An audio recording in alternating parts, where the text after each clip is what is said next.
तो शुरू करते हैं बच्चों। मैट्रिसेस हैं क्या? A matrix is an ordered rectangular array of numbers और फंक्शंस। क्या बोला गया यहां पर? देखो बच्चों, मैट्रिक्स है क्या? हमने क्या करना है कि एक स्क्वायर ब्रैकेट लगानी है, ठीक है।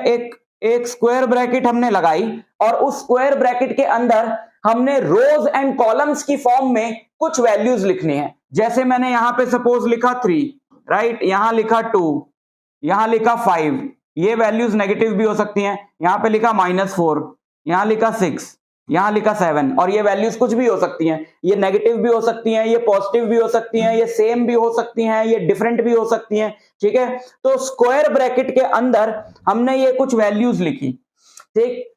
देखो यहां पे मैं एक एक चीज लिख लाया हूं, जो भी एनसीईआरटी में इंपॉर्टेंट पॉइंट्स हैं। एक एक पॉइंट आपको मैं समझाने वाला हूं हर एक टॉपिक का। तो मैं लिख लाया हूं सारे इंपॉर्टेंट पॉइंट्स, एक एक पॉइंट आपको समझाऊंगा। और अगर आपको इसके नोट्स चाहिए तो आप Mandeep education academy app download कर सकते हो। वहां पर ना सिर्फ इसके बल्कि आपके क्लास 12th के मैथ्स और फिजिक्स से रिलेटेड और 11th के भी बहुत सारा मटेरियल वहां पर अवेलेबल है। और Mandeep education academy Telegram channel भी ज्वाइन कर सकते हो, वहां पर भी आपको ये सारा मटेरियल मिल जाएगा। इन दोनों के लिंक आपको डिस्क्रिप्शन में मिल जाएंगे, ठीक है। आगे बात करते हैं। तो आपने क्या करना है, स्क्वायर ब्रैकेट लगा के उसके अंदर एलिमेंट्स लिखने हैं in the form of rows and columns. For example यहां पे देखो, ये first row, second row, third row, है ना। ये फर्स्ट रो हो गई, ये सेकंड रो हो गई, ये थर्ड रो हो गई, ये फर्स्ट कॉलम हो गया और ये सेकंड कॉलम हो गया। तो हम बोलेंगे कि ये एक मैट्रिक्स है जिसमें 3 रोज हैं और 2 कॉलम्स हैं, राइट। ये एक मैट्रिक्स है जिसमें 3 रोज हैं और 2 कॉलम्स हैं। तो कितने भी रोज हो सकते हैं, कितने भी कॉलम्स हो सकते हैं। So this arrangement of elements, these elements, ये जो एंट्रीज हैं इसके अंदर 3, 2, 5, -4, 6, 7, ये नंबर्स भी हो सकते हैं, ये कोई फंक्शंस भी हो सकते हैं। इनको बोला जाता है मैट्रिक्स के एलिमेंट्स, राइट। तो a matrix is a collection of elements arranged in the form of rows and columns. Square bracket लगानी है हमने और रोज एंड कॉलम्स की फॉर्म में एलिमेंट्स लिख देने हैं। इसका यूज क्या है वो तो आगे हमें चैप्टर में पता चलेगा ना। अभी तो ये तो समझो कि मैट्रिक्स क्या होती है, right. So a matrix is an ordered word का यहां पे क्या मीनिंग है अभी बताता हूं।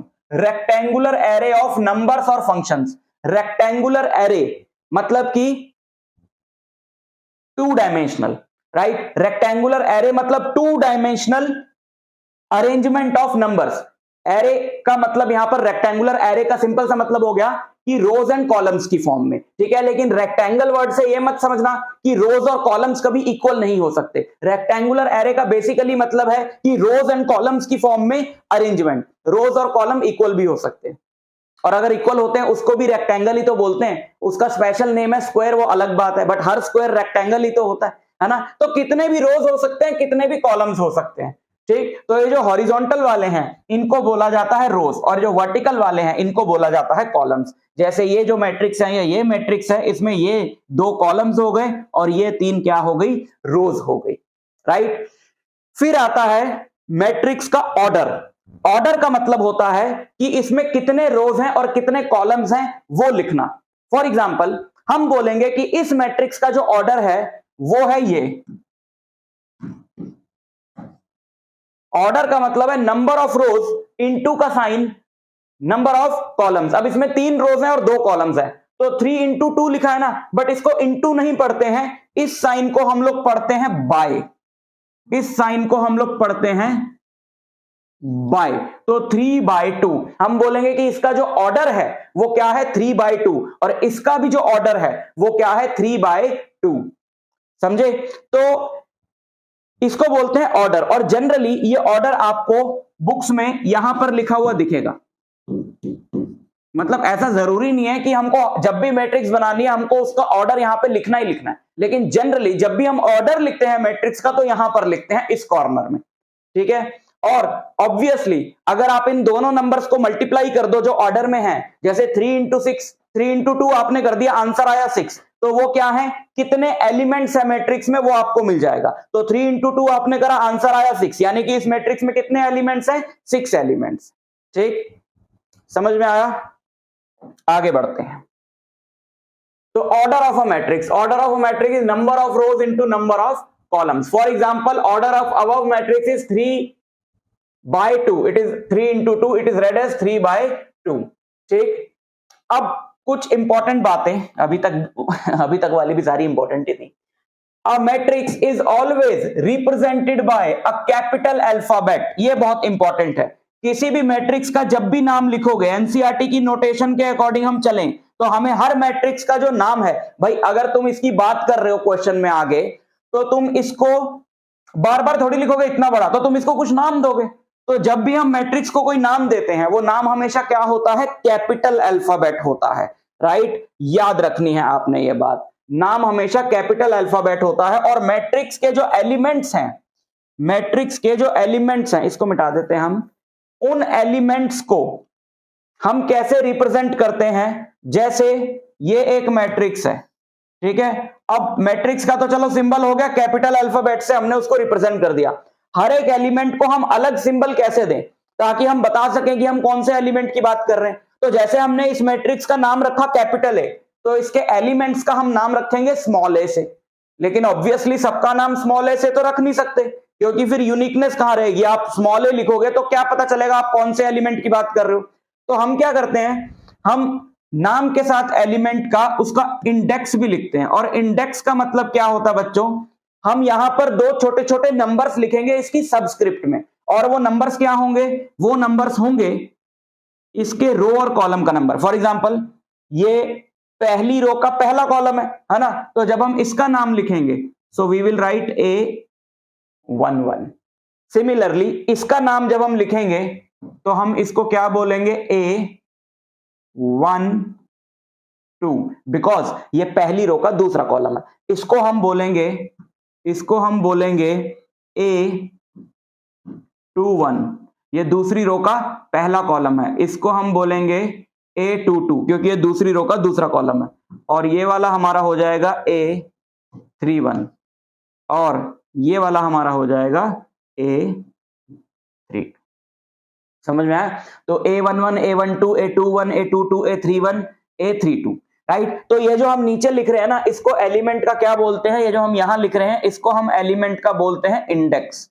इसको हम बोलते हैं एलिमेंट का इंडेक्स. तो हम बोलेंगे कि इस वाले एलिमेंट का जो इंडेक्स है वो है 1 2, इस वाले एलिमेंट का जो इंडेक्स है वो है 2 2, इस वाले एलिमेंट का जो इंडेक्स है वो है 3 1. राइट. तो इसको हम लोग क्या बोलते हैं? इसको हम लोग बोलते हैं इंडेक्स. और किसी भी एलिमेंट को जनरली AIJ हम लोग लिख सकते हैं. जब हम किसी पर्टिकुलर एलिमेंट की बात ना कर रहे हो, हम सिर्फ ये बात कर रहे हो कि हम रिप्रेजेंट करना चाहते हो मैट्रिक्स के एलिमेंट को जनरल फॉर्म में, तो हम AIJ लिखते हैं. जहां से हमारा मतलब होता है कि हम बात कर रहे हैं ith रो में और जो jth कॉलम में एलिमेंट है उसकी. ठीक है. तो मैं आपको पढ़ा रहा हूं, लेकिन आप बहुत ही ज्यादा डिटेल में पढ़ना चाहते हो फिजिक्स और मैथ, एक एक कॉन्सेप्ट बहुत डेप्थ में, और सारे क्वेश्चन एनसीईआरटी के मेरे साथ सॉल्व करना चाहते हो. एनसीईआरटी के सारे क्वेश्चन ऑब्वियसली सेम टाइप के छोड़ के, एक एक क्वेश्चन एनसीईआरटी का, एक एक क्वेश्चन एग्जाम्पलर का, एक एक क्वेश्चन पास्ट ईयर पेपर्स में से. तो आप बहुत ही ज्यादा नॉमिनल प्राइस पे मेरा लाइव कोर्स भी ज्वाइन कर सकते हो. उसका लिंक भी डिस्क्रिप्शन में दे दूंगा. मनदीप एजुकेशन एकेडमी पर ये लाइव कोर्सेज अवेलेबल हैं. लाइव क्लासेस जूम पर होती हैं, लेकिन उनकी रिकॉर्डिंग्स और बाकी सारा मटेरियल, चैप्टर वाइज आपको नोट्स चाहिए, फॉर्मूला शीट्स चाहिए, PYQS चाहिए और बहुत इंपॉर्टेंट PDFs चाहिए, तो बहुत ही ज्यादा नॉमिनल प्राइस में आप पढ़ सकते हो मेरे से. राइट. लिंक मैंने डिस्क्रिप्शन में दे दिया है. और अगर आपको लाइव नहीं पढ़ना, उन सब की रिकॉर्डिंग्स चाहिए, तो उसका भी अलग से कोर्स है, वो तो बिल्कुल ही सस्ता है, तो आप देख सकते हो जाके. ठीक है ना. ये सब ऑप्शंस देने पड़ते हैं क्योंकि बच्चे पूछते हैं कि सर आपसे लाइव कैसे पढ़ें या फिर आपके लेक्चर्स की रिकॉर्डिंग्स कैसे देखें. तो मैंने एक और थोड़ा आसान तरीका कर दिया है कि आपको सब्सक्राइब के साथ ज्वाइन बटन दिख रहा होगा, आप उस पर क्लिक करोगे ना, तो वहां भी मैंने अपनी सारी जो मैं लाइव क्लासेस में पढ़ाता हूं वो सारी रिकॉर्डिंग्स डाल दी है. वो बहुत डिटेल्ड लेक्चर्स है. तो अगर आपको कोई भी प्रॉब्लम है मैथ्स में, फिजिक्स में, तो आप जाकर उसको देख सकते हो. ठीक है. सो अब ये सारी चीजें जो यहां बोर्ड पे लिखी हैं हम लोग ऑलरेडी डिस्कस कर चुके हैं, तो हम आगे बढ़ जाते हैं. ठीक. टाइप्स ऑफ मैट्रिसेस, ये बड़ा इंपॉर्टेंट है, इसको जरा फटाफट सुन लो. रो मैट्रिक्स, पहली है रो मैट्रिक्स। रो मैट्रिक्स वो होती है जिसमें एक ही रो हो, है ना, जैसे सिर्फ एक ही रो है, 4 कॉलम है, कॉलम कितने भी हो लेकिन एक ही रो है। दूसरी होती है कॉलम मैट्रिक्स। कॉलम मैट्रिक्स वो होती है जिसमें एक ही कॉलम हो, वो समझ गए होगे आप, जैसे इसमें कॉलम एक ही है ना, लेकिन रोज तो 3 है, रोज कितनी भी हो कॉलम एक ही है। फिर है स्क्वायर मैट्रिक्स। स्क्वायर मैट्रिक्स का मतलब होता है जिसमें रोज और कॉलम्स जो हैं वो सेम हो, राइट, जैसे 3 रोज हो गई 3 कॉलम्स हो गए। ऑब्वियसली जब आप इसका ऑर्डर बताओगे तो आप सिर्फ एक ही वैल्यू बताओगे ना, आप n बाय n बोलने का तो कोई सेंस नहीं, आप बोलोगे इसका ऑर्डर है 3, क्योंकि स्क्वायर मैट्रिक्स है 3 बाय 3 की होगी ऑब्वियसली, ठीक है। Diagonal matrix. डायगोनल मैट्रिक्स क्या होती है बच्चों? डायगोनल मैट्रिक्स उसको बोलते हैं जिसके डायगोनल एलिमेंट्स जो हैं वो नॉन जीरो हो, बाकी सारे जीरो हो। बट सवाल ये है कि डायगोनल एलिमेंट्स मतलब क्या? डायगोनल एलिमेंट्स बच्चों उनको बोलते हैं जो मेन बॉडी डायगोनल के एलिमेंट्स हैं। देखो डायगोनल मैट्रिसेस के केस में केवल स्क्वायर मैट्रिक्स का बनेगा, रेक्टेंगुलर मैट्रिक्स का नहीं बनेगा। रेक्टेंगुलर मैट्रिक्स किसको बोलते हैं? ऐसी मैट्रिक्स को रेक्टेंगुलर मैट्रिक्स बोलते हैं जिसमें नंबर ऑफ कॉलम्स और नंबर ऑफ रोज बराबर नहीं होते। अब अगर आप इसका डायगोनल बनाने की कोशिश करोगे, यहां से आप शुरू हुए यहीं खत्म हो गया, ये तो आएगा ही नहीं, है ना। तो डायगोनल किसका बनेगा? स्क्वायर मैट्रिक्स का बनेगा। और स्क्वायर मैट्रिक्स के क्योंकि 2 डायगोनल्स पॉसिबल हैं, यहां पे मैं बना दूं जैसे इसके 2 डायगोनल्स पॉसिबल है, ये भी इसका डायगोनल है और ये भी इसका डायगोनल है, पर हम इस वाले को ही डायगोनल लेते हैं, that is called main body diagonal, ठीक है। तो इसको हम लोग डायगोनल कंसीडर करते हैं। और ये वो एलिमेंट्स रहते हैं जिनके इंडेक्स इस तरीके से हैं कि उनका i और j बराबर है। ये वाला एलिमेंट है a11, ये है a22, ये है a33। तो याद रखना जिसका i और j बराबर है वो वाले जो एलिमेंट्स हैं जिस डायगोनल पे, उसे हम डायगोनल लेते हैं। तो डायगोनल मैट्रिक्स वो होती है जिसके सारे एलिमेंट जीरो हों, सिर्फ डायगोनल वाले नॉन जीरो हों, ठीक है। सारे एलिमेंट जीरो हो गए, डायगोनल वाले नॉन जीरो हो गए। फिर डायगोनल मैट्रिक्स का ही, कहां भाग रहे भाई, डायगोनल मैट्रिक्स का ही स्पेशल केस है which is called scalar matrix. Scalar matrix वो होती है जिसके, ऑब्वियसली वो डायगोनल मैट्रिक्स का ही स्पेशल केस है, तो जिसके डायगोनल एलिमेंट्स नॉन जीरो हो, बाकी सारे जीरो हो, लेकिन डायगोनल एलिमेंट्स क्या हो? इक्वल हो, ठीक है। जैसे यहां पर कोई मैट्रिक्स है बी, है ना, बी शॉर्ट में लिखने का तरीका है, देखो मैट्रिक्स को, बी कह रहा है कि मैट्रिक्स का नाम रखेंगे बी और स्क्वायर ब्रैकेट में लिख दिया बी आई जे, यानी उसके एलिमेंट्स हैं आई जे और इसका ऑर्डर है n बाय n, राइट।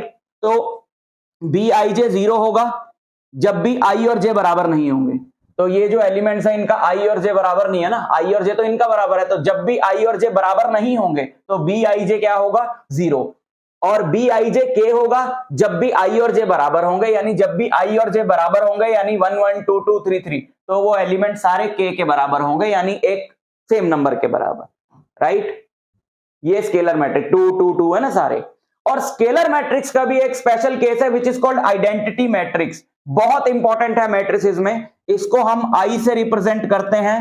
और ये देखो डायगोनल मैट्रिक्स का special case scalar matrix, scalar matrix का स्पेशल केस आइडेंटिटी मैट्रिक्स, जिसमें डायगोनल एलिमेंट सारे 1 हो, बाकी सब 0 हो, इसको बोलते हैं आइडेंटिटी मैट्रिक्स। अगर ये 2 by 2 की है तो हम इसको लिखते हैं I2, राइट। ये 2 by 2 की आइडेंटिटी मैट्रिक्स है, so we write it as I2। और अगर ये 3 by 3 की आइडेंटिटी मैट्रिक्स है तो हम इसको लिखते हैं I3।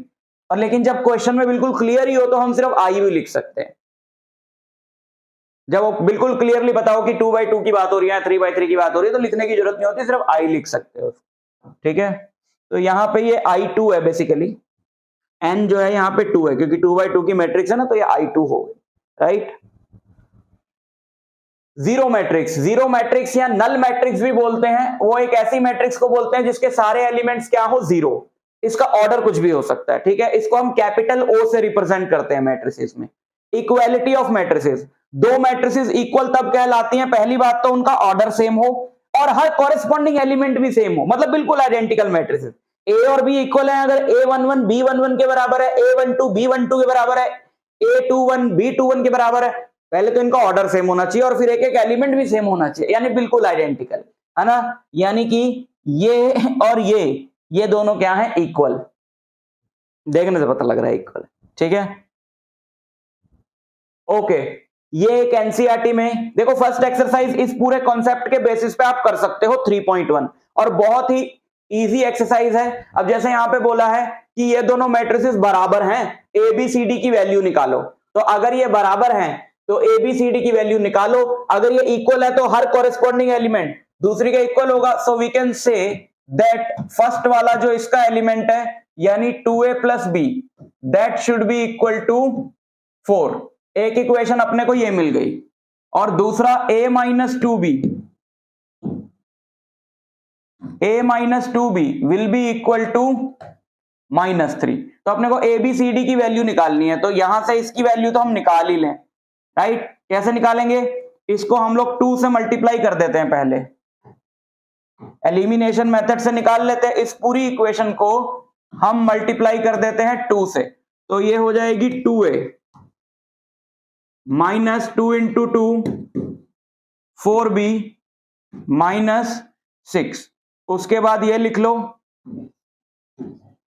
2A plus B equal to 4, ठीक है। इसके बाद आप इसको कर दो सबट्रैक्ट, ये कट गया, ये आ गया -5B और ये आपका आ गया -10, so that will give you B as 2।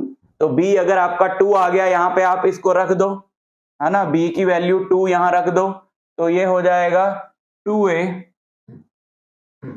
Plus B की वैल्यू यहां रख दो 2 इक्वल टू 4, तो 2A equal to 4 minus 2, 2A equal to 2 और A आ गया 1, है ना। तो इसी तरीके से आप क्या करोगे, आप 5C माइनस डी को 11 के इक्वेट कर दोगे और 4C प्लस 3D को 24 के इक्वेट कर दोगे, और फिर उन दोनों इक्वेशंस को एलिमिनेशन सब्स्टिट्यूशन जैसे भी सॉल्व करके C और D की वैल्यू निकाल लोगे, ठीक है। समझ में आई बात। अच्छा, यहां पे ये एनसीईआरटी की एक्सरसाइज का क्वेश्चन है, कह रहा है कंस्ट्रक्ट 2x2 मैट्रिक्स A जिसका एलिमेंट हो Aij whose elements are given by, और Aij में जो रिलेशन है वो ये दे रखा है। 3 पार्ट है, मैं एक कर देता हूं। तो 2x2 मैट्रिक्स मेरे को बनानी है A, तो वो जो 2x2 मैट्रिक्स होगी उसकी अगर हम लोग एक डमी मैट्रिक्स बनाए,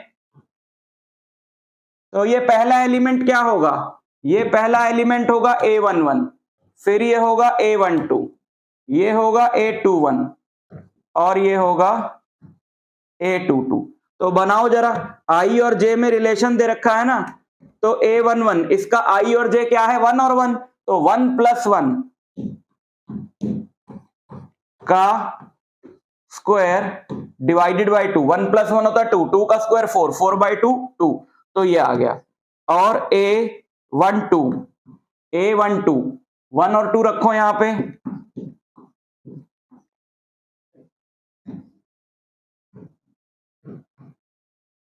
3 का square 9/2, then A21 is again, क्योंकि 1 + 2 करोगे या 2 + 1 करोगे, again you will get 9/2 and A22, so this will be 2 + 2 का स्क्वायर डिवाइडेड बाय 2, 2 + 2 4, 4 का स्क्वायर 16, 16/2 8। तो ये अपने को चारों एलिमेंट्स मिल गए। Now we can say that A is A11 2 9/2, this is also 9/2 and A22 is 8, so this is the required matrix, ठीक है। तो ये बहुत सिंपल एक्सरसाइज है 3.1, आप उसको अच्छे से सॉल्व कर सकते हो। अब जाओ और 3.1 को सॉल्व करो। मैं आपको अगले पार्ट में मिलूंगा इसके, जहां पे मैं आपको 3.2 के कॉन्सेप्ट्स बताऊंगा। हम ये देखेंगे कि दो मैट्रिसेस को कैसे ऐड किया जाता है, कैसे सबट्रैक्ट किया जाता है, और वेरी इंपॉर्टेंट कैसे मल्टीप्लाई किया जाता है, और बहुत ही कुछ इंपॉर्टेंट कॉन्सेप्ट्स हैं इन सबसे रिलेटेड, वो सारे हम इस लेक्चर में पढ़ने वाले हैं, और कुछ बहुत इंपॉर्टेंट क्वेश्चन एनसीईआरटी के इस टॉपिक पे बेस्ड हम लोग करेंगे। इसके नोट्स अगर आपको चाहिए तो आप Mandeep education academy Telegram channel join कर लो, या फिर Mandeep education academy app download कर लो गूगल प्ले स्टोर से, इन दोनों चीजों के लिंक डिस्क्रिप्शन में दिए हुए हैं। शुरू करते हैं बच्चों। दो मैट्रिसेस को ऐड करने के लिए या सब्ट्रैक्ट करने के लिए पहली और मोस्ट इंपॉर्टेंट और ओनली कंडीशन क्या है कि दोनों मैट्रिसेस का जो ऑर्डर है वो सेम होना चाहिए। फॉर एग्जाम्पल जैसे यहां पे हमारे पास एक मैट्रिक्स है जिसका ऑर्डर है 2/3, है ना। इसमें आप देख रहे हो कि 2 रोज हैं और 3 कॉलम्स हैं, तो इसका ऑर्डर हो गया 2/3। तो ये उसी में ऐड हो सकती है जिसका ऑर्डर हो 2/3, राइट। उसका कारण है क्योंकि जब हम मैट्रिसेस को ऐड करते हैं तो हम उनके कॉरेस्पॉन्डिंग एलिमेंट्स को ऐड करते हैं। जैसे इसका A11 जो है ये B11 में ऐड होगा, A12 जो है B12 में ऐड होगा, A13 B13 में ऐड होगा। तो अगर इनके ऑर्डर्स ही सेम नहीं होंगे तो यहां पर आपको एक ऐसा एलिमेंट मिलेगा जिसके कॉरेस्पॉन्डिंग यहां पर कोई एलिमेंट नहीं है, तो फिर आप उसको ऐड किस में करोगे। तो मैट्रिसेस को ऐड करना बहुत ही सिंपल है, आप उनके कॉरेस्पॉन्डिंग एलिमेंट्स को ऐड कर दो। और सब्ट्रैक्ट करना भी बहुत ही सिंपल है क्योंकि सब्ट्रैक्शन में भी यही करना। तो इन दोनों का सम या डिफरेंस अगर हम बोलें तो ये हो गया, है ना, A11 प्लस B11 या माइनस B11 अगर सब्ट्रैक्ट कर रहे हो तो A12 प्लस B12, है ना, इस तरीके से। तो मैट्रिक्स एडिशन की कुछ प्रॉपर्टीज हैं। ये कॉम्यूटेटिव है। कॉम्यूटेटिव का मतलब है अगर ऑर्डर बदल दोगे तो आंसर पे कोई फर्क नहीं पड़ेगा, A प्लस बी और B प्लस ए सेम है। ये एसोसिएटिव भी है कि अगर आप 3 मैट्रिसेस ऐड कर रहे हो तो आप पहले किन 2 को ऐड करते हो और उसके बाद कौन सी तीसरी उनमें ऐड करते हो, कोई फर्क नहीं पड़ता, आंसर सेम आएगा। आप B और C को ऐड करके उसमें A ऐड करो या A और B को ऐड करके उसमें C ऐड करो, आंसर सेम आएगा, ठीक है। इसमें आइडेंटिटी है नल मैट्रिक्स। आइडेंटिटी का सिंपल मतलब होता है, चाहे वो अलजेब्रा हो चाहे मैट्रिसेस का अलजेब्रा हो, आइडेंटिटी का सिंपल मतलब होता है एडिटिव आइडेंटिटी की। अगर मैं बात करूं कि एडिशन में आइडेंटिटी का मतलब ये होता है कि A में क्या ऐड करूं कि A ही रहे, कि 5 में क्या ऐड करूं कि 5 ही रहे, ऑब्वियसली 0। इसी तरीके से एक मैट्रिक्स है A, उसमें क्या ऐड करूं कि वो मैट्रिक्स A ही रहे। और अगर आप किसी भी मैट्रिक्स में उसी ऑर्डर की नल मैट्रिक्स ऐड करो, नल मैट्रिक्स बताया था ना पिछले लेक्चर में, नल मैट्रिक्स मतलब जिसके सारे एलिमेंट्स हैं 0। तो जैसे अपने पास एक मैट्रिक्स है 2 3 4 1 और मैं कह रहा हूं इसमें क्या ऐड करूं, इसमें मैं कौन सी मैट्रिक्स ऐड करूं कि इस मैट्रिक्स में कोई चेंज ना आए, तो प्लस इसी ऑर्डर की मैं इसमें क्या ऐड करूंगा, एक नल मैट्रिक्स ऐड करूंगा। इसका ऑर्डर क्या है, इसका ऑर्डर है 2/2, तो मैं यहां पर एक नल मैट्रिक्स ऐड करूंगा 2/2 की, यानी कि 0 0 0 0, है ना। तो ये कहलाएगी आइडेंटिटी। तो आइडेंटिटी क्या होती है एडिशन में मैट्रिसेस की, नल मैट्रिक्स होती है सेम ऑर्डर की। और इनवर्स, इनवर्स क्या होता है बच्चों, इनवर्स का मतलब है कि A में क्या ऐड करूं कि आइडेंटिटी आ जाए, कि 5 में क्या ऐड करूं कि आइडेंटिटी आ जाए। अब आइडेंटिटी थी 0, तो 5 में -5 ऐड करूंगा तो 0 आ जाएगा। सिमिलरली A में क्या ऐड करूं कि नल मैट्रिक्स आ जाए, ऑब्वियसली -A ऐड करेंगे, है ना। तो -A का मतलब होता है कि A के हर एलिमेंट को आप माइनस से मल्टीप्लाई कर दो, सारे नेगेटिव हो जाएंगे, उसको A में ऐड करोगे तो नल मैट्रिक्स आएगी, ठीक। अच्छा, multiplication of a matrix bye a scalar. जैसे हमारे पास एक मैट्रिक्स है A, ये अब हम 3A क्या होगी, तो जब भी आप किसी नंबर से मैट्रिक्स को मल्टीप्लाई करते हो तो आपको मैट्रिक्स के हर एलिमेंट को उस नंबर से मल्टीप्लाई करना होगा। 3A मतलब इसको भी 3 से मल्टीप्लाई कर दिया, इसको भी, इसको भी, इसको भी। 2 into 3 6, 5 into 3 15, 9 3 into 3 9, 1 into 3 3। समझ में आई बात। अच्छा, प्रॉपर्टीज ऑफ स्केलर मल्टीप्लीकेशन। आप दो मैट्रिसेस को ऐड करके उनमें कोई नंबर मल्टीप्लाई कर रहे हो या नंबर को मल्टीप्लाई करके मैट्रिसेस को ऐड कर रहे हो, आंसर दोनों केसेस में क्या आएगा, सेम आएगा। अगर आप दो नंबर्स को ऐड करके मैट्रिसेस में मल्टीप्लाई कर रहे हो या आप दोनों नंबर्स को इंडिविजुअली उस मैट्रिक्स में मल्टीप्लाई करके ऐड कर रहे हो तो आंसर क्या आएगा, सेम आएगा। ज्यादा इंपॉर्टेंट कोई चीज नहीं है, ये ना भी बताएंगे तो पता होगा। Multiplication of matrices is very important. बच्चों, दो मैट्रिसेस को मल्टीप्लाई जब करोगे तो एडिशन और सब्ट्रैक्शन की तरह मत कर देना कि कॉरेस्पॉन्डिंग एलिमेंट्स को मल्टीप्लाई कर दिया, वैसे नहीं होती, उससे तो आंसर आपका गलत आ जाएगा। तो दो मैट्रिसेस A और B हैं और आपने उनको इस ऑर्डर में मल्टीप्लाई करना है कि A पहले और B बाद में। तो कंडीशन क्या है, A और B का ऑर्डर सेम होना चाहिए? नहीं, मल्टीप्लीकेशन में कंडीशन नहीं है। मल्टीप्लीकेशन में कंडीशन है कि पहली वाली जो मैट्रिक्स है ऑर्डर में जो पहले आ रही है उसमें जितने कॉलम्स हैं दूसरी वाली मैट्रिक्स में उतनी रोज होनी चाहिए। समझ में आया? देखो, अगर एक मैट्रिक्स है, ऐसा क्यों है अभी हमको बहुत ही जल्द पता चल जाएगा। जैसे एक मैट्रिक्स है 2 3 1 3 2 5 कुछ भी, ये एक मैट्रिक्स है, बताओ इसका ऑर्डर क्या है, बताओ बताओ, आवाज नहीं आ रही।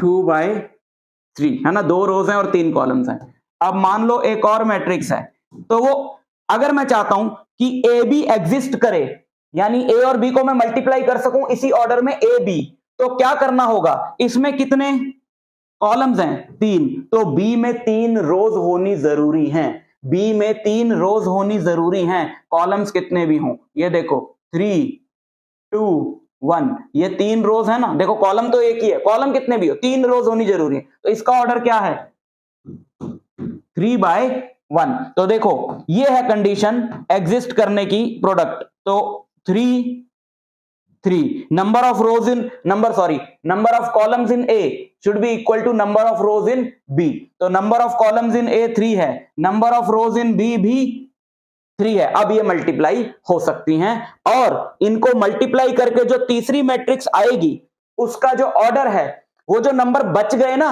वो होता है, जैसे ये 3 और 3 बराबर है, तो बच क्या गया, यहां से ये बच गया और यहां से ये बच गया, तो जो नई मैट्रिक्स बनेगी इन दोनों को मल्टीप्लाई करके उसका ऑर्डर होगा 2/1। समझ में आई बात। तो जैसे ये ऑर्डर ऑफ ए है m/n और ऑर्डर ऑफ बी है n/p, तो ये जो है ना ये होगा order of A into B, यानी कि m/p। समझ में आया। अब हम देखेंगे कि मल्टीप्लाई करना कैसे है। जब हम देखेंगे कि मल्टीप्लाई कैसे करना है तब हमें समझ में आएगा कि ये कंडीशन क्यों जरूरी है। और देखो ये उल्टा मल्टीप्लाई नहीं हो सकती, यहां पे बी ए एग्जिस्ट नहीं करेगा, क्योंकि बी का जो ऑर्डर है वो है 3/1 और ए का जो ऑर्डर है वो है 2/3, तो यहां पे बी ए एग्जिस्ट ही नहीं करेगा, क्योंकि इसके नंबर ऑफ कॉलम्स इसकी नंबर ऑफ रोज के बराबर है ही नहीं, तो यहां पर बी ए एग्जिस्ट करेगा ही नहीं। ठीक, तो ऐसा नहीं कि किसी भी ऑर्डर में मैट्रिसेस मल्टीप्लाई कर दो, मैट्रिसेस उसी ऑर्डर में मल्टीप्लाई हो सकती हैं जो इस कंडीशन को सेटिस्फाई करती हैं। ठीक, देखो मान लेते हैं कि ए बी का जो प्रोडक्ट है वो सी है, तो कैसे करना है मल्टीप्लाई। ये हमारे पास एक मैट्रिक्स है ए 2/3 की, ये हमारे पास एक मैट्रिक्स है बी 3/2 की, तो ऑब्वियसली ये मल्टीप्लाई हो सकती हैं, क्योंकि ये 3 है नंबर ऑफ कॉलम्स और इसमें भी नंबर ऑफ रोज क्या है 3, और बच गए कौन से नंबर, बच गया ये 2 और बच गया ये 2, तो जो इनका प्रोडक्ट होगा मैट्रिक्स वो एक 2/2 की मैट्रिक्स होगी, है ना, इनका जो प्रोडक्ट होगा वो 2/2 की मैट्रिक्स होगी, तो हम पहले ही उसको एक डमी मैट्रिक्स की तरह लिख लें।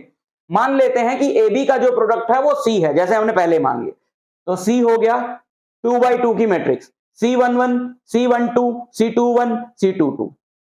अब हमें एक एक करके ये एलिमेंट निकालना है, ये निकालेंगे फिर ये निकालेंगे, तो कैसे निकालना है, जैसे आप पहला एलिमेंट निकाल रहे हो C11, तो आपको सिंपली क्या करना है, पहली वाली रो की ये पहली वाली मैट्रिक्स की ऑर्डर में जो पहले थी, हम ए बी निकाल रहे हैं ना, तो पहली वाली हो गई ए, दूसरी वाली हो गई बी, तो आपको जैसे C11 निकाल रहे हो तो पहली वाली मैट्रिक्स का ये वाला रो रखना है और दूसरी वाली मैट्रिक्स का ये वाला कॉलम रखना है ना। C11 निकाल रहे हो तो इसकी पहली रो रख लो 1 2 3 और इसका पहला कॉलम रख लो 1 2 4 1 2 4, और अब आपने कॉरेस्पॉन्डिंग एलिमेंट्स को मल्टीप्लाई करके ऐड कर देना है, 1 into 1 plus 2 into 2 plus 3 into 4, and that will be C11, 1 into 1 plus 2 into 2 plus 3 into 4, this into this plus this into this plus this into this, 1 plus 4 plus 12, 1 plus 4 plus 12, that is 70, so C11 is 70। अब आपको पता लगा कि ये condition क्यों होनी चाहिए कि इसमें जितने कॉलम्स हैं इसमें इतनी रोज होनी चाहिए, क्योंकि हम इसके कॉलम के एलिमेंट को इसके रो के कॉरेस्पॉन्डिंग एलिमेंट से मल्टीप्लाई कर रहे हैं, तो अगर जितने यहां कॉलम है उतनी यहां रोज नहीं हुई तो यहां पे कुछ एलिमेंट छूट जाएगा जिसके कॉरेस्पॉन्डिंग वहां पे कोई एलिमेंट होगा ही नहीं, है ना। सिमिलरली C12 निकालने के लिए हमने इसकी पहली रो रखी और उसका दूसरा कॉलम रखा, तो 1 into 3 plus 2 into -1 plus 3 into 2। फिर C21 निकालने के लिए हमने पहली वाली मैट्रिक्स की दूसरी रो रखी और दूसरी वाली मैट्रिक्स का पहला कॉलम रखा, 0 into 1 2 into 2 4 into 4। फिर 2 2 निकालने के लिए हमने पहली वाली मैट्रिक्स की सेकंड रो रखी, दूसरी वाली मैट्रिक्स का भी सेकंड कॉलम रखा, 0 into 3 plus 2 into -1 plus 4 into 2। सो ये सारे एलिमेंट निकाल के हमने अपना जो मैट्रिक्स सी है वो बना लिया, ये आ गया 17 5 20 और 6। ठीक, so this is how we can multiply the matrices. ठीक, अच्छा अभी हमने जैसे डिस्कस किया एनसीईआरटी में इंपॉर्टेंट नोट लिखा हुआ है कि if A B is defined then B A need not be defined. अभी आपको पीछे बता दिया कि ए बी अगर एग्जिस्ट करता है तो जरूरी नहीं है कि बी ए एग्जिस्ट करता हो ना, फिर उसने इसका एग्जांपल दिया जो मैं आपको ऑलरेडी बता चुका हूं। ठीक, properties of matrix multiplication, obviously matrix multiplication commutative तो है नहीं, है ना। A B equal to B A तो छोड़ो, A B equal to B A B exist कर रहा तो बी ए एग्जिस्ट भी नहीं कर रहा, तो मैट्रिक्स मल्टीप्लीकेशन कॉम्यूटेटिव नहीं है। ठीक, एसोसिएटिव है। अगर ये प्रोडक्ट इस ऑर्डर में एग्जिस्ट करता हो तो we can say that A B into C, A और बी को मल्टीप्लाई करके उसमें सी मल्टीप्लाई करो, या बी और सी को मल्टीप्लाई करके उसमें ए मल्टीप्लाई करो। ऑर्डर यही रखो ए बी सी, और पहले कोई भी दो को मल्टीप्लाई करके उसमें तीसरी मल्टीप्लाई करो, तो एसोसिएटिव तो है। डिस्ट्रीब्यूटिव भी है, A into B plus C will be A B plus A C, और A plus B into C is A C plus B C. ठीक है ना, बट ये प्रोडक्ट्स डिफाइंड होने चाहिए, ए बी डिफाइंड होना चाहिए, ए सी डिफाइंड होना चाहिए। ठीक है, और जैसे हमने एडिशन में आइडेंटिटी पढ़ी थी वैसे मल्टीप्लीकेशन में भी आइडेंटिटी है कि भाई 5 के साथ क्या मल्टीप्लाई करूं कि 5 ही रहे। आइडेंटिटी का सिंपल ये मतलब होता है कि वो चेंज नहीं होनी चाहिए चीज, तो 5 में आप क्या मल्टीप्लाई करोगे कि 5 रहेगा 1, है ना। तो कोई मैट्रिक्स है ए, उसमें क्या मल्टीप्लाई करूं कि मैट्रिक्स बदले ना, और वो है आइडेंटिटी मैट्रिक्स। पीछे आपको मैंने लास्ट वीडियो में बताई थी ना, आइडेंटिटी मैट्रिक्स एक ऐसी मैट्रिक्स होती है जिसके डायगोनल एलिमेंट, ये वाले डायगोनल एलिमेंट्स सारे 1 1 हो और बाकी एलिमेंट 0 हो। अगर आप एक ऐसी सुटेबल ऑर्डर की मैट्रिक्स लो, उसको ए मैट्रिक्स में मल्टीप्लाई करो तो ए बदलता नहीं है, किसी भी ऑर्डर में करो, आई इंटू ए करो, ए इंटू आई करो, that will always be I. मैं आपको करके दिखाता हूं। So I is the, that's why it is called identity matrix, क्योंकि वो आइडेंटिटी है मल्टीप्लीकेशन में। ठीक है, समझ गए। अच्छा, यहां पर एक क्वेश्चन कर लेते हैं पहले। यहां मैं पहले आपको आई मल्टीप्लाई करके दिखाता हूं। जैसे मेरे पास एक मैट्रिक्स है ये,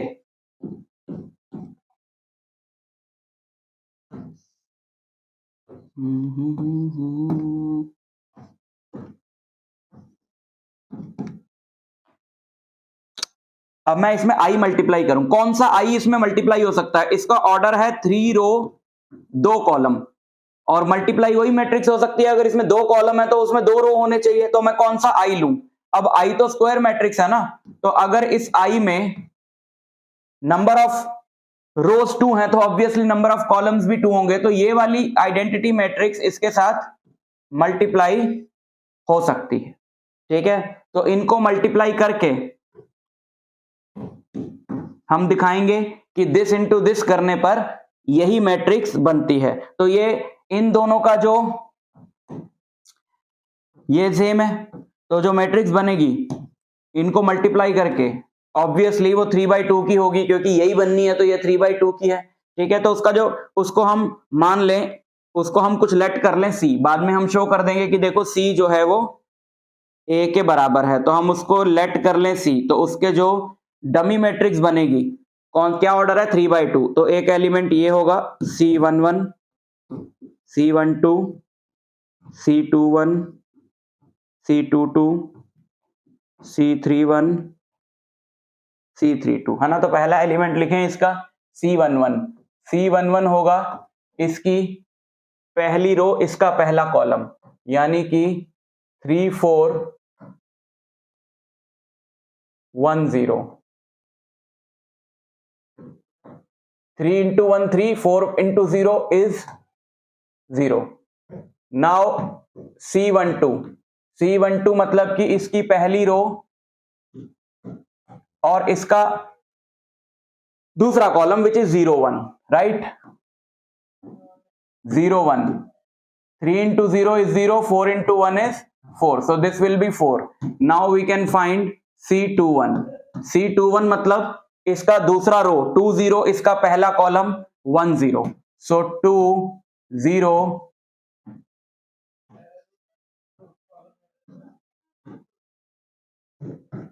2, 2 into 1 is 2, है ना।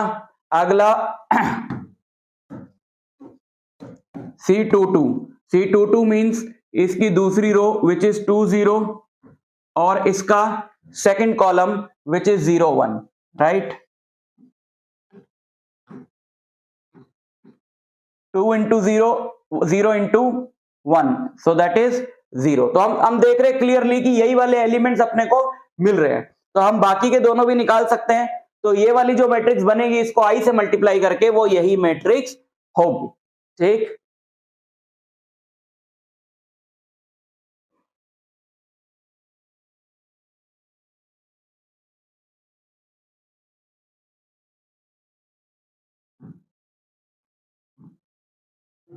ओके, ये क्वेश्चन देखो यहां पे अपने को दिया है, मतलब एक्सरसाइज में मैंने देखा 3.2 के अंदर कि कौन कौन से हैं जहां पर आप अटकोगे। तो इस क्वेश्चन में दिक्कत आती है बच्चों को, तो ये वाला मैं लिख लाया हूं।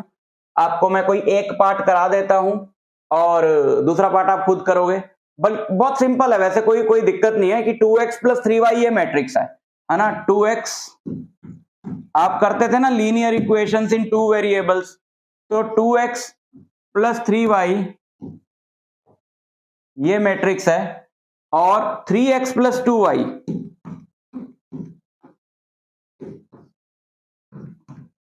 ये है 2 -2 -1 और 5। हमें x और y निकालना है, ठीक। तो हम सिंपली क्या करें, एलिमिनेशन मेथड से इसको सॉल्व करें। जैसे कि यहां पर x का कोएफिशिएंट है 2, तो हम इस वाली पूरी इक्वेशन को 2 से मल्टीप्लाई कर दें, और यहां x का कोएफिशिएंट है 3, तो हम इस वाली पूरी इक्वेशन को 3 से मल्टीप्लाई कर दें। तो ये क्या हो जाएगा, ये हो जाएगा 3 × 2 यानी कि 6x प्लस 3 × 3 यानी कि 9y इक्वल टू, यहां भी अब मैं पूरी इक्वेशन को 3 से मल्टीप्लाई कर रहे थे, ये वाला पार्ट भी होगा, तो 3 × 2 ये वाली मैट्रिक्स अपनी बन जाएगी 6, 3 × 3 ये बन जाएगी 9, 3 × 4 ये बन जाएगी 12, 3 × 0 ये बन जाएगी 0, और इसको 2 से मल्टीप्लाई करा, 3 × 2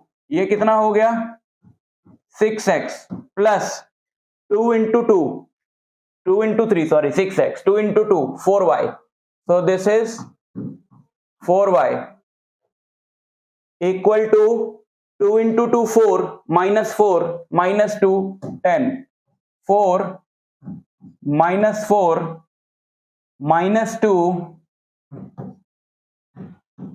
10, ठीक। अब हम क्या करें इसको, अब हम कर देंगे इसको सबट्रैक्ट। कुछ रॉकेट साइंस नहीं चल रहा है यहाँ पे, जो आपको पता है मेथड इक्वेशन सॉल्व करने का वही लगाया जा रहा है। तो माइनस माइनस माइनस ये कट गया, 9x minus 9y minus sorry 9y minus 4y that is 5y equal to, इसमें से माइनस करो 6 - 4 2, 9 - -4 13, 12 - -2 14, 0 - 10 -10। अब 5 को इधर ले आओ, 5 को जब इधर लाओगे तो इस मैट्रिक्स का हर एक एलिमेंट जो है वो 5 से डिवाइड हो जाएगा। तो इसको डिवाइड कर लो, 2/5 13/5 14/5 -10/5 दैट इज -2। तो ये y आ गया है ना। इसी तरीके से आप अब y को किसी भी इक्वेशन में पुट कर दो। जैसे आपने y को यहां पुट किया, तो सबसे पहले जब हम y को आप यहां पुट करोगे तो 3 × y करोगे, तो इसके हर एक एलिमेंट को 3 से मल्टीप्लाई करोगे, फिर ये जो मैट्रिक्स आएगी है उधर ले जाओगे, इसमें से उसको सब्ट्रैक्ट कर दोगे, वो 2x की वैल्यू होगी, और 2 से फिर ये जो नई मैट्रिक्स आई है उसके हर एलिमेंट को आप डिवाइड कर दो। ठीक है, क्लियर? ओके। एक यहां पर बच्चे अटकते हैं, एक दो थोड़े मुश्किल क्वेश्चंस हैं इसके अंदर, बट ऐसा नहीं, वो बड़े हैं, मतलब नॉट मुश्किल, बड़े हैं, एक दो ही है, ज्यादा नहीं है। ठीक है, बट तुम अपना दिमाग लगाओ उसमें, क्योंकि कॉन्सेप्ट तो यही यूज हो रहा है, बट कुछ एक्स्ट्रा चीज जिस क्वेश्चन में यूज हो रही है वो वाले मैं यहां पे लिख लाया हूं। फॉर एग्जांपल, अब यहां पे बोला find a² - 5a + 6i if a is this. अब ए स्क्वायर करते हुए बच्चे गलती करते हैं। ए स्क्वायर करते हुए क्या करते हैं कि वो हर एक एलिमेंट का स्क्वायर कर देते हैं। ए स्क्वायर ऐसे नहीं निकलता। ए स्क्वायर कैसे निकलता है? ए स्क्वायर जब आप लिखोगे ना तो आप मैट्रिक्स को खुद से मल्टीप्लाई करोगे। जैसे ये मैट्रिक्स आपने लिखी,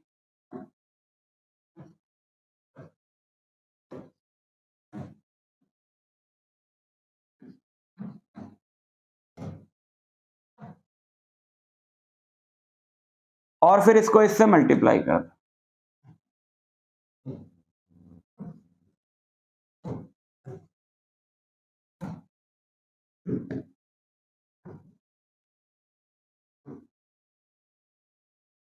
ठीक है, साथ साथ कमेंट करके बताते रहो कि तुमको कौन सा और एक्स्ट्रा क्वेश्चन चाहिए या किस तरह के क्वेश्चंस चाहिए, कौन सी बुक से चाहिए, या मैं आपको पता है अगले लेक्चर में अगली एक्सरसाइज पढ़ाऊंगा तो इसका कौन सा क्वेश्चन है। ठीक है, वो उस तरीके से आप इंटरेक्ट कर सकते हो मेरे साथ। तो आपने क्या करना है कि ए स्क्वायर निकालने के लिए दोनों मैट्रिसेस को ऐसे रखना है। ठीक, और ये 3x3 की मैट्रिक्स है, 3x3 की मैट्रिक्स है, तो जो आपको प्रोसीजर बताया मैट्रिसेस को मल्टीप्लाई करने का, उससे आपने ये निकाल लेना है। फिर ये हो गया -5a। 5a मतलब इस a में 5 मल्टीप्लाई कराएंगे तो ये जो इनका प्रोडक्ट आएगा, इनका प्रोडक्ट क्या आएगा? ये 3x3 की है, 3x3 की है, तो ऑब्वियसली प्रोडक्ट 3x3 का होगा। तो पहला एलिमेंट होगा ये इंटू ये, है ना, तो 2 इंटू 2, पहला एलिमेंट क्या होगा? 2 इंटू 2, 4 प्लस 0 प्लस 1, तो ये होगा 5। दूसरा एलिमेंट होगा इसका फर्स्ट रो, इसका सेकंड कॉलम, 0 0 -1। तीसरा एलिमेंट क्या होगा? 2 0 0। अब ये वाले एलिमेंट की बात करते हैं, 2 1 होगा। अब सेकंड रो को फर्स्ट कॉलम से मल्टीप्लाई करो, 4 plus 2 plus 3, 4 plus 2 6 plus 3 9। Second 2 into 0, 1 into 1 -3, 1 -3 is -2। Third 2 plus 3 5, 1, ये हो गया 2 -2 0, है ना, 2 -2 0, 0 -1 0, 1 -3 -2, तीसरा एलिमेंट हो गया 0। यह आ गया आपका ए स्क्वायर। ठीक है ना, अब हम पूरा ही लिख देते हैं यहाँ पे, यह आ गया हमारा ए स्क्वायर। फिर हमने करना -5a, -5 टाइम्स a। अब a में 5 मल्टीप्लाई करना,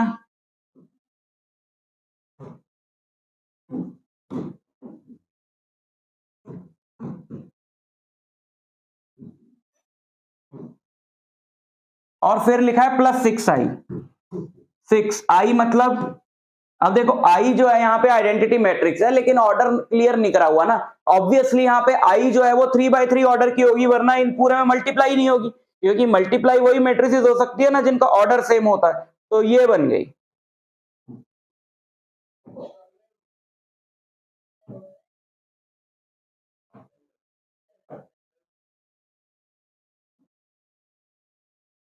राइट, तो ए स्क्वायर, अब ये 5 यहां मल्टीप्लाई कर दो, तो वो मैट्रिक्स को इसमें सब्ट्रैक्ट कर दो, और 6 इस पूरे में मल्टीप्लाई करके उसको इसमें ऐड कर दो, then you will get the value of this. ठीक है ना, बाकी तो आप खुद भी कर सकते होगे, मुझे मेनली ये बताना था कि ए स्क्वायर जो है उसको कैसे सॉल्व करना। ठीक, अब इस पूरी नॉलेज के बेसिस पे आप कर सकते हो एक्सरसाइज 3.2।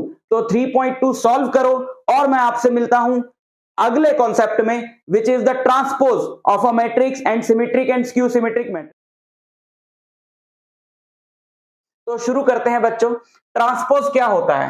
एक मैट्रिक्स का ट्रांसपोज जो होता है उसको हम लोग, अगर एक मैट्रिक्स है A, तो ट्रांसपोज को हम डिनोट करते हैं A डैश या A की पावर T से। बट सवाल है कि ट्रांसपोज होता क्या है?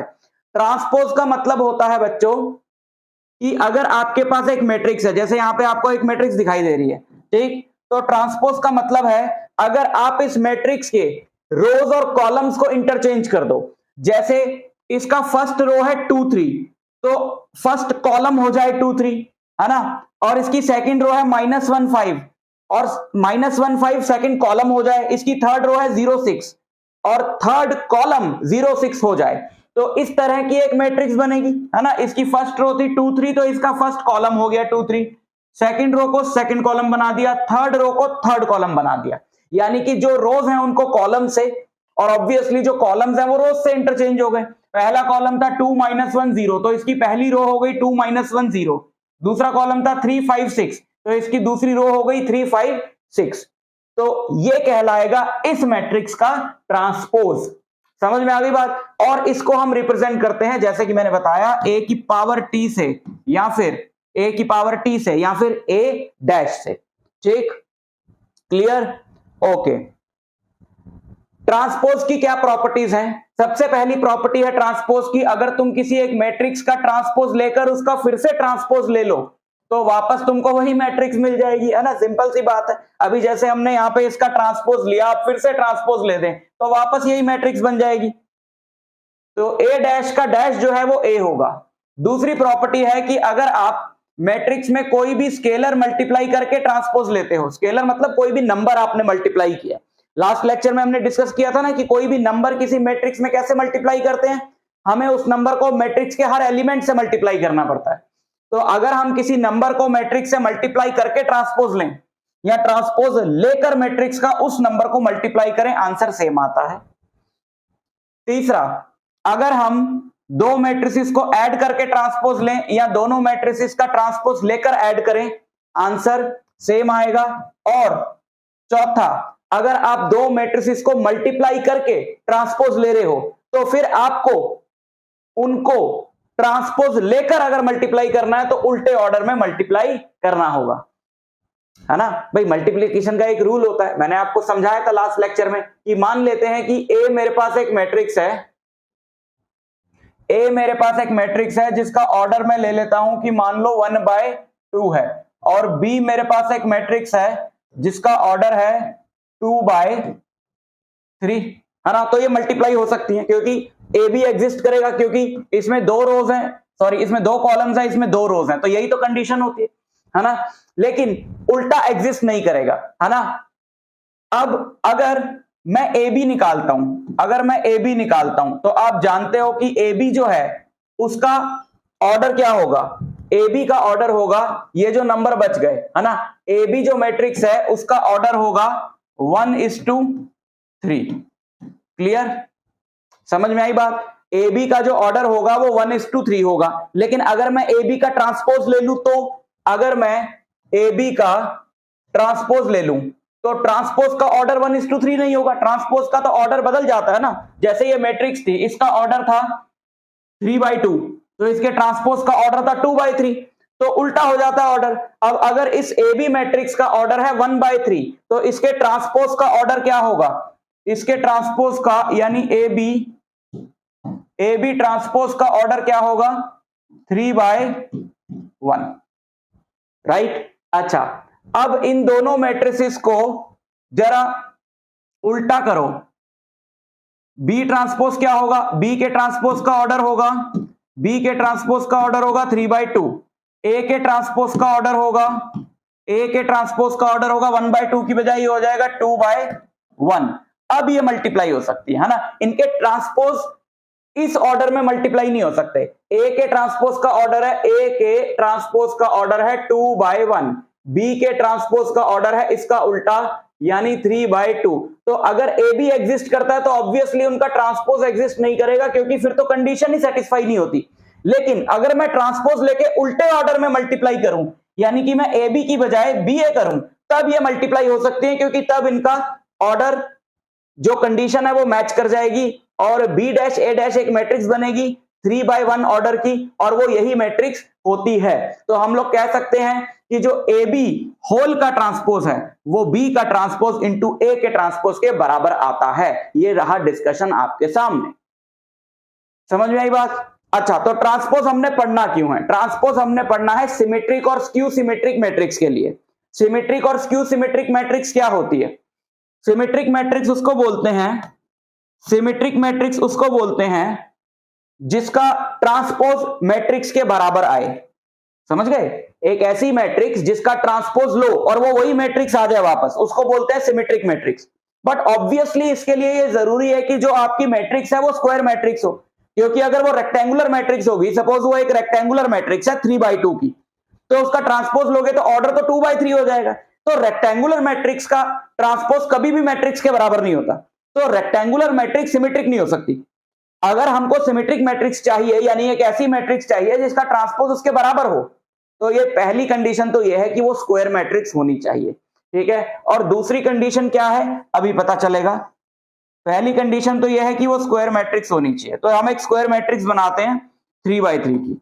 जैसे यहां पे मैंने कोई भी रैंडम मैट्रिक्स ले ली 3 2 1, ठीक है। और इस वाले को मैंने ले लिया 2, इसको ले लिया मैंने 5, सपोज ये है 6, ये हो गया 1, ये हो गया 6 और ये हो गया 5, ठीक। अब जरा देखो, अगर मैं इसका ट्रांसपोज करूं, अगर मैं इस मैट्रिक्स का ट्रांसपोज करूं तो 3 2 1 इसकी फर्स्ट रो है, तो वो हो जाएगा इसका फर्स्ट कॉलम 3 2 1। 2 4 6 इसकी सेकंड रो है, तो 2 4 6 हो जाएगा इसका सेकंड कॉलम। 1 6 5 इसकी थर्ड रो है, तो 1 6 5 हो जाएगा इसका थर्ड कॉलम। अब आप जरा मैच करा के देख लो, आप देखोगे तो क्लियरली आपको पता चल जाएगा कि ये और ये मैट्रिक्स में कोई फर्क ही नहीं है। देखो 3 2 1 3 2 1, 2 4 6 2 4 6, 1 6 5 1 6 5। ये जादू कैसे हो गया? हमने तो ट्रांसपोज निकाला था। तो ये जादू इसलिए हो गया क्योंकि ये सिमेट्रिक मैट्रिक्स है, इसका ट्रांसपोज इसके बराबर ही आना है। ऐसी मैट्रिक्स को ही सिमेट्रिक मैट्रिक्स बोलते हैं। अब कैसे पता चलेगा? एक तो उसका ट्रांसपोज उसके बराबर आएगा, बट मैंने रैंडमली ऐसे इतनी जल्दी कैसे बना ली ऐसी मैट्रिक्स कि जिसका ट्रांसपोज उसके बराबर ही आए? सिंपल सी बात है बच्चों, जब भी आप ट्रांसपोज लेते हो तो इस तरह के एलिमेंट्स जो हैं वो इंटरचेंज हो जाते हैं। जैसे A12 A21 की जगह आ जाता है, A13 A31 की जगह आ जाता है, A21 A12 की जगह आ जाता है ना। यानी कि जो भी आपका एलिमेंट है Aij, उसकी जगह कौन सा वाला एलिमेंट आ जाता है? उसकी जगह आ जाता है Aj। तो अगर ऐसे एलिमेंट्स पहले से ही सेम है तो वो सिमेट्रिक मैट्रिक्स होती है। फॉर एग्जांपल जैसे ये है 1 3, 1 3 क्या है 1, तो आप देखोगे कि 3 1 भी 1 है, तो मैंने ऐसे एलिमेंट पहले ही सेम ले लिए। ये 1 2 है 2 और ये 2 1 है 2, ये 2 3 है 6 और ये 3 2 है 6, है ना। तो जब हमने इनको इंटरचेंज किया तो कोई फर्क ही नहीं पड़ा। अब जो डायगोनल एलिमेंट्स होते हैं ना, वो अपनी जगह पर ही रहते हैं, तो उनको आप कुछ भी ले सकते हो। डायगोनल एलिमेंट्स अपनी जगह पर ही रहेंगे, डायगोनल एलिमेंट्स में तो कोई चेंज नहीं आएगा पोजीशन में, क्योंकि भाई डायगोनल एलिमेंट्स का तो आई और जे बराबर होता है। अब ये A11 है तो ये किसकी जगह चला जाएगा? ये इसका आई भी 1 है, जे भी 1 है, तो अगर आई और जे को आगे पीछे भी करोगे तो भी तो A11 ही रहेगा। तो A11 अपनी जगह रहता है, A22 भी अपनी जगह रहता है, A33 भी अपनी जगह रहता है, ठीक है। तो this is called symmetric matrix, जिसका ट्रांसपोज उसके मैट्रिक्स के ही बराबर हो। फिर एक होती है skew symmetric matrix. Skew symmetric matrix क्या होती है बच्चों? ये रहा term skew symmetric matrix. Skew symmetric matrix क्या होती है बच्चों? अगर A का ट्रांसपोज, अगर A का ट्रांसपोज माइनस ऑफ A आ जाए, है ना, अगर A का ट्रांसपोज नेगेटिव ऑफ A आ जाए तो इसको बोलते हैं स्क्यू सिमेट्रिक मैट्रिक्स, राइट। अगर पहले ही आपके ऐसे एलिमेंट्स Aij और Abi पहले से ही अगर बराबर हों, जैसे कि ये है A, अब जैसे ये 0 है, ये है 2, ये है 3, अब ये कौन सा एलिमेंट है? ये है 1 2, तो A21 अगर -2 है, ठीक है, और ये सपोज कुछ भी एलिमेंट है 7, और 3 1 जो 1 3 3 है, तो 3 1 -3 होना चाहिए। 2 3 7 है, तो 3 2 -7 होना चाहिए। और डायगोनल एलिमेंट्स ऐसी मैट्रिक्स के सारे 0 होते हैं। क्यों होते हैं मैं अभी बता देता हूं, बट ये है एक मैट्रिक्स, ठीक है ना। सब देखो, जैसे ये है एक मैट्रिक्स, अब हमने निकाला इसका ट्रांसपोज। जब हम इसका ट्रांसपोज निकालेंगे तो 0 2 3, 0 2 3 इसकी फर्स्ट रो है, तो 0 2 3 ट्रांसपोज का क्या हो जाएगा? फर्स्ट कॉलम हो जाएगा। -2 0 7 सेकंड रो है, तो -2 0 7 क्या हो जाएगा? सेकंड कॉलम हो जाएगा। -3 -7 0 थर्ड रो है, तो -3 -7 0 क्या हो जाएगा? थर्ड कॉलम हो जाएगा। अब अगर आप इसमें से माइनस कॉमन ले लो, हर एक एलिमेंट से आपको माइनस कॉमन लेना पड़ेगा। अगर आप इसमें से माइनस कॉमन ले लो तो ये क्या बचेगा? 0 2 3 023 -207 -207 और -3 -70 -3 -70। ठीक है, अब आप देखो जरा कंपेयर करके, ये तो ए ही आ गया है ना, तो हम ये बोल सकते हैं कि ए ट्रांसपोज यानी ए डैश, ए ट्रांसपोज किसके इक्वल है? -a के इक्वल है। ए ट्रांसपोज किसके इक्वल है? -a के इक्वल है। तो ऐसी मैट्रिक्स को हम लोग बोलते हैं स्क्यू सिमेट्रिक मैट्रिक्स, कि जिसका AJI और AIJ में वैल्यू तो सेम हो लेकिन साइन जो है वो डिफरेंट हो। AJI should be equal to the negative of AIJ। अच्छा, अब बात करते हैं कि स्क्यू सिमेट्रिक मैट्रिक्स के डायगोनल एलिमेंट्स जीरो क्यों होते हैं। मैंने देखो स्क्यू सिमेट्रिक मैट्रिक्स बनाई तो मैंने डायगोनल एलिमेंट्स को क्या कर दिया? जीरो कर दिया।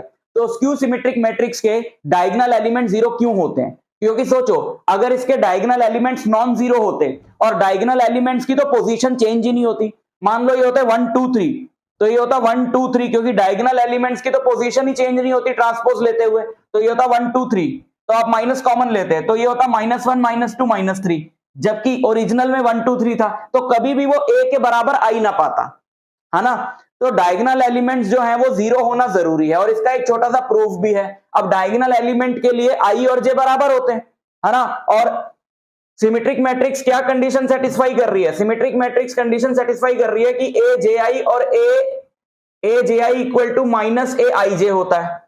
और सिमेट्रिक और डायगोनल एलिमेंट्स के लिए i और j बराबर है, तो हम ये बोल सकते हैं AII इक्वल टू -AII, है ना। i और j को बराबर रख दिया। अब ये -AII इधर आएगा तो 2AII हो जाएगा, और 2 उधर गया 0, तो AII क्या आ गया? 0। यानी हर वो एलिमेंट जिसका i और j बराबर है वो 0 होगा। और वो कौन से एलिमेंट्स है जिनका i और j बराबर होता है? वो डायगोनल एलिमेंट्स। ठीक है, तो ये कॉन्सेप्ट आपको याद रखना है। अब आते हैं कुछ इंपॉर्टेंट थ्योरम्स पे। लिखी हुई है ये थ्योरम, आपको मैं समझा देता हूं, बहुत ही ज्यादा इंपॉर्टेंट है। मेनली जो क्वेश्चन आता है ना वो इस वाले पार्ट से आता है। बच्चों, जैसे मान लेते हैं कि हमारे पास एक स्क्वायर मैट्रिक्स है, ठीक है, हमारे पास एक स्क्वायर मैट्रिक्स है जैसे 2 1 6 5। ठीक, अगर मैं इसका ट्रांसपोज लूं, अगर मैं स्क्वायर मैट्रिक्स का ट्रांसपोज लूं तो ट्रांसपोज क्या बनेगा इसका? 2 1, सेकंड कॉलम इज 6 5। अब हमने रैंडमली कोई भी स्क्वायर मैट्रिक्स लिखी और फिर हमने उसका ट्रांसपोज ले लिया, तो क्या होता है कि अगर आप किसी भी स्क्वायर मैट्रिक्स में उसका ट्रांसपोज ऐड कर दो,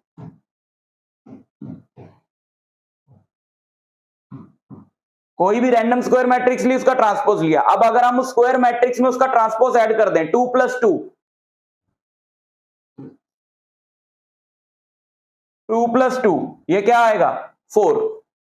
1 + 6 ये क्या आएगा? 7। 6 + 1 this will also be 7। 5 + 5 this will be 10,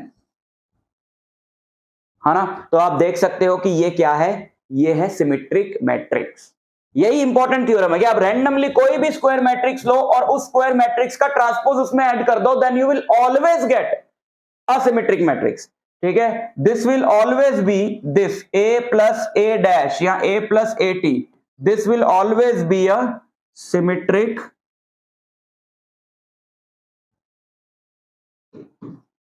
matrix.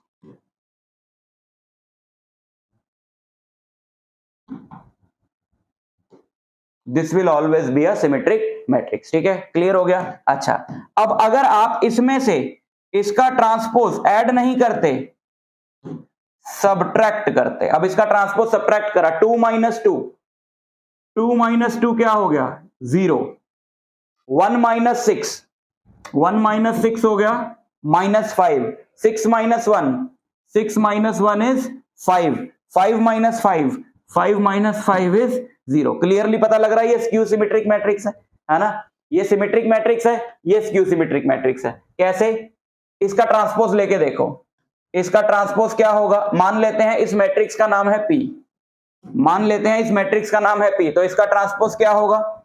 इसका ट्रांसपोज होगा 4 7 है ना, तो 4 7 इधर लिख दिया, 7 10 है सेकंड रो, तो ये रहा सेकंड कॉलम, 7 10 इधर लिख दिया। अब आप देख लो सिमेट्रिक मैट्रिक्स है क्योंकि ट्रांसपोज सेम आया। स्क्यू सिमेट्रिक मैट्रिक्स, ये स्क्यू सिमेट्रिक मैट्रिक्स है। अब इसका नाम हम लोग रख देते हैं Q।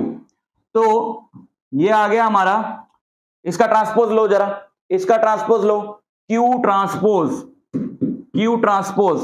ट्रांसपोज क्या आया? 0 -5। क्लियर हो गया ना, ज्यादा लिखने की जरूरत नहीं इसमें, बिल्कुल साफ साफ दिख रहा है। 0 पहली रो पहला कॉलम बना दिया, 0 -5 और 5 0। अब इसमें से माइनस कॉमन ले लो, जब आप इसमें से माइनस कॉमन लोगे तो यही बन जाएगी, तो हम ये बोल सकते हैं कि ये, तो दिस विल ऑलवेज बी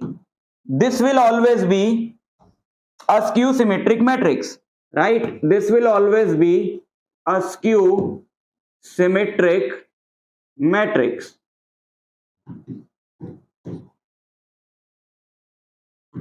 ये आपकी हमेशा क्या होगी? स्क्यू सिमेट्रिक मैट्रिक्स होगी। ठीक, क्लियर? तो अगर आप कोई भी, एक बार फिर बता देता हूं, कोई भी रैंडम मैट्रिक्स लो, स्क्वायर मैट्रिक्स, उसका ट्रांसपोज निकाल के उसी में ऐड कर दो तो आपको हमेशा सिमेट्रिक मैट्रिक्स मिलेगी, और अगर सब्ट्रैक्ट कर दो तो आपको हमेशा स्क्यू सिमेट्रिक मैट्रिक्स मिलेगी। क्लियर हो गया? अच्छा, अब एक और थ्योरम है।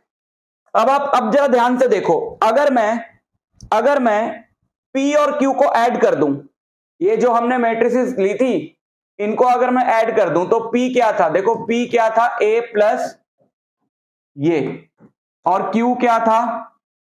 Q था ये।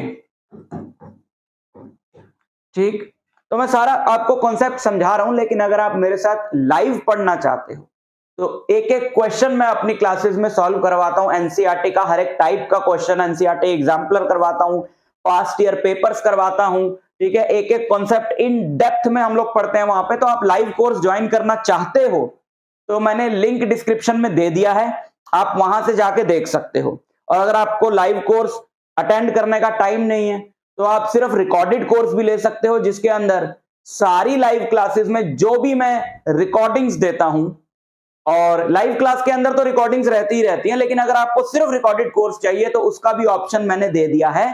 या तो आप ज्वाइन बटन प्रेस कर लो, वहां पर भी आपको मेरी सारी रिकॉर्डिंग्स मिल जाएंगी, मेरे सारे लाइव लेक्चर्स की, या फिर एक रिकॉर्डेड कोर्स का लिंक भी दे दिया है। अब देखो इसका यूट्यूब का ज्वाइन बटन अगर आप क्लिक करोगे तो आपको सिर्फ रिकॉर्डिंग्स मिलेंगी, लेकिन अगर आप रिकॉर्डिंग्स के साथ साथ वो सारा कंटेंट चाहते हैं जो मैं अपनी लाइव क्लासेस में देता हूं, तो फिर आपको एक रिकॉर्डेड कोर्स का भी लिंक मिलेगा डिस्क्रिप्शन में, आप वहां पे जाके देख सकते हो। मैथ्स का भी है, फिजिक्स का भी है, तो बहुत यूजफुल कोर्सेज हैं वो। ठीक, तो अगर मैं इन दोनों को ऐड कर दूं बच्चों, देखो मैंने इन दोनों को ऐड कर दिया, मैंने निकाला P प्लस Q, इन दोनों को मैंने ऐड कर दिया, दिस प्लस दिस। तो जब मैं इनको ऐड करूंगा तो A डैश से A कटेगा, so I will get what? I will again get A, but मुझे क्या मिलेगा? 2A मिलेगा, राइट? ठीक है, मुझे क्या मिलेगा? 2A मिलेगा P और Q को ऐड करके। लेकिन अगर आप पहले ही P और Q को 2 से डिवाइड करके ऐड करते, अगर आप पहले ही P और Q को 2 से डिवाइड करके ऐड करते, देन ऑब्वियसली आपको A मिलता, है ना? तो अगर मैं बोलूं एक मैट्रिक्स है P बाय 2 यानी कि half A plus A dash, और Q बाय 2 यानी कि half A minus A dash. Half से मल्टीप्लाई करना या 2 से डिवाइड करने का मतलब है, अगर आप इसको 2 से डिवाइड कर रहे हो तो इसका हर एक एलिमेंट 2 से डिवाइड हो जाएगा, इसका हर एक एलिमेंट 2 से डिवाइड हो जाएगा। ऐसे में अगर आप ऐड करोगे 2 से डिवाइड करके, यानी कि P by 2 plus Q by 2 करोगे, हाफ A प्लस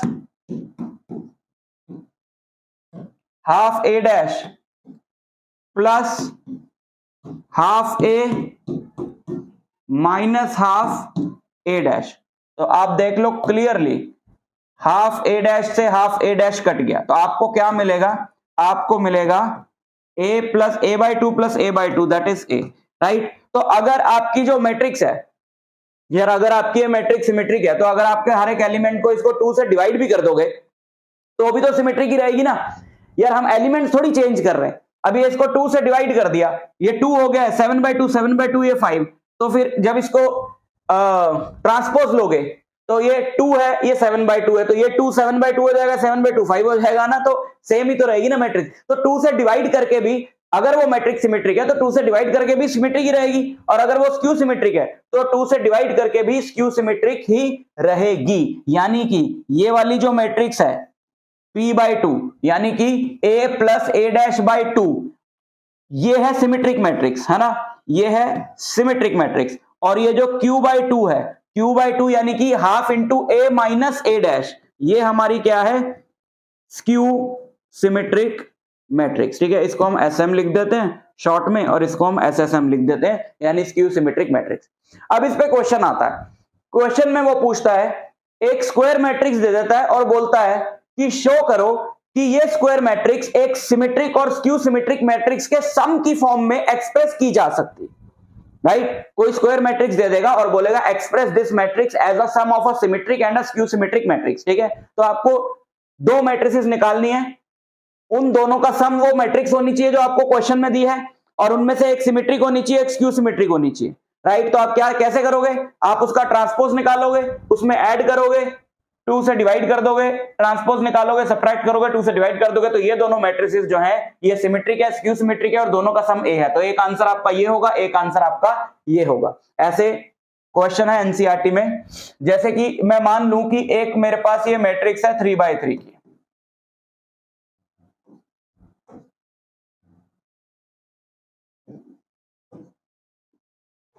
रैंडमली कोई भी मैट्रिक्स हमने ले ली, ठीक है।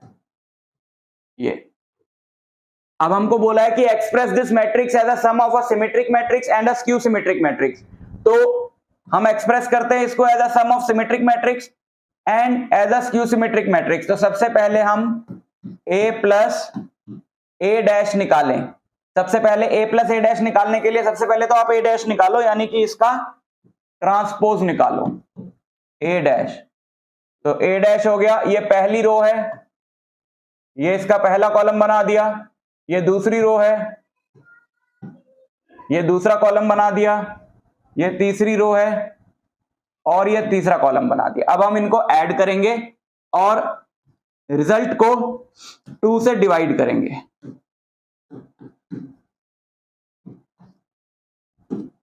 ऐड करो, 3 + 3, 3 + 3 क्या हो गया, 6 हो गया, ठीक है।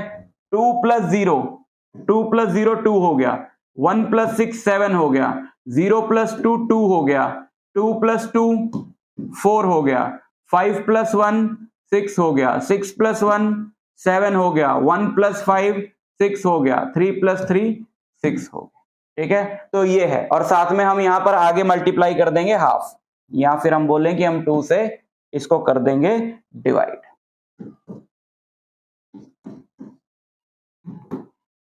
तो ये मैट्रिक्स हमारी बन जाएगी 6/2 यानी कि 3, 2/2 यानी कि 1, 7/2।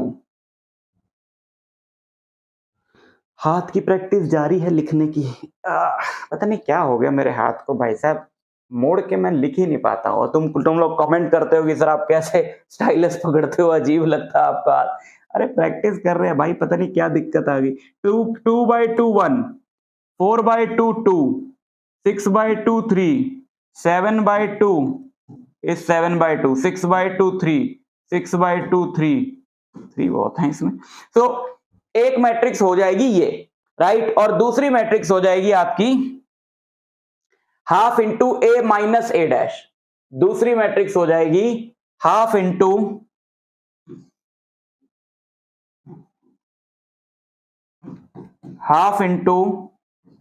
A minus A'।